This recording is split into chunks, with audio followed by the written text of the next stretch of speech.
Mencari maklumat dan berita politik yang bebas, kupasan yang tepat, panas. Dapatkannya secara eksklusif hanya di Jom Channel. Komitmen kami, rentasan berita Isnin hingga Jumaat.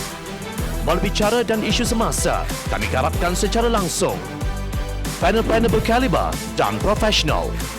Interaktif, pandangan anda kami raikan. Jangan lupa bersama kami di setiap hujung minggu dalam edisi khas mingguan. Jom Channel, moving forward, sharing a new experience.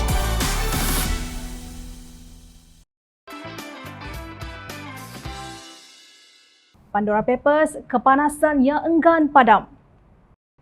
Pemuda Pakatan Harapan kemarin telah membuat laporan polis berhubung pendedahan yang dimuatkan di dalam Pandora Papers. Ketuanya Howard Lee Chuan Ho berkata demikian dalam satu sidang media selepas menyampaikan laporan tersebut bersama Pemuda Pakatan Harapan Sabah di Ibu Pejabat Polis Kontingen Sabah.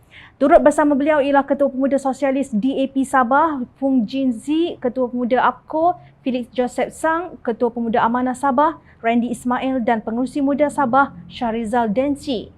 Menurut Pemuda Pakatan Harapan, pendedahan kertas Pandora melibatkan isu pengaliran wang keluar pesisir mencemarkan integriti negara. Howard Lee berkata dakwaan International Consortium of Investigative Journalism ICIJ bahawa sejumlah 900 bilion ringgit wang negara dibawa keluar secara tidak telus oleh tokoh-tokoh penting negara tidak boleh dipandang ringan oleh pihak berkuasa. Beliau menegaskan implikasi aliran wang keluar pesisir itu amat serius dan wajib diambil peduli bagi mengelakkan harta negara terus dimanipulasi demi kepentingan peribadi. Katanya individu-individu yang disenaraikan dalam Pandora Papers terdiri daripada tokoh-tokoh politik dan taikun-taikun korporat dan mereka ini telah menconteng arang serta mencemarkan kedaulatan negara. Tegasnya, individu yang disenaraikan dalam Pandora Papers harus menyerah diri kepada pihak berkuasa bagi membolehkan nama mereka dibersihkan jika mereka tidak terbabit dengan aktiviti haram yang melanggar undang-undang dan mencemarkan kedaulatan negara. Pendedahan ICIJ yang dinamakan Pandora Papers ini adalah bukti dan petunjuk yang membolehkan institusi kehakiman Malaysia menyiasat dalang-dalang yang terlibat dengan aliran wang dan harta secara haram keluar negara, ujarnya. Beliau menyifatkan laporan polis tersebut sebagai satu gesaan kepada pihak berkuasa untuk melaksanakan amanah, tanggungjawab dan membersihkan semula nama Malaysia daripada salah laku aliran wang haram. Selain itu, Pemuda Pakatan Harapan juga mencadangkan agar Suruhanjaya Siasatan Diraja RCI ditubuhkan bagi menyiasat impak dan implikasi terhadap rakyat berikutan isu pengaliran wang keluar pesisir. Namun, setelah 3 kali Pengerusi Pakatan Harapan yang juga Ketua Pembangkang Datuk Seri Anwar Ibrahim membawa usul berkenaan, gesaan beliau tetap ditolak oleh Yang di-Pertua Dewan Rakyat Datuk Azhar Harun dan Timbalan Yang di-Pertua Dewan Rakyat Datuk Muhammad Rashid Hasnun.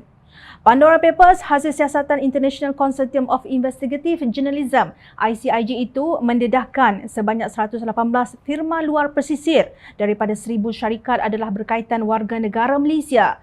Antara individu yang disebut oleh Pandora Papers termasuk Presiden UMNO Datuk Seri Ahmad Zahid Hamidi, bekas Ahli Penasihat Kerajaan Pakatan Harapan, pimpinan Tun Dr. Mahathir, Tun Dain Zainuddin bersama beberapa ahli keluarganya, Menteri Kewangan Tengku Datuk Seri Zafrul Abdul Aziz dan Timbalan Menteri Kewangan Yamani Hafiz Musa.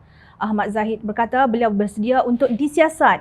Sementara itu, Daim berkata bukan semua akaun yang didedahkan miliknya dan urus niaganya berkenaan akaun berkenaan adalah sah. Tengku Zafrul pula menegaskan pada 4 Oktober lalu bahawa beliau telah melepaskan kesemua jawatan dalam kumpulan kenanga Holdings Berhad yang disebut dalam Pandora Papers itu pada Jun 2010. Walaupun terdapat cubaan untuk memadamkan isu ini seperti yang didakwa oleh Anwar, ia tetap panas dan dibangkitkan oleh pemimpin-pemimpin Pakatan Harapan. Jika tidak ditangani secara tuntas, bahang Pandora Papers ini mungkin akan menjejaskan prestasi UMNO Barisan Nasional pada pilihan raya negeri di Melaka nanti.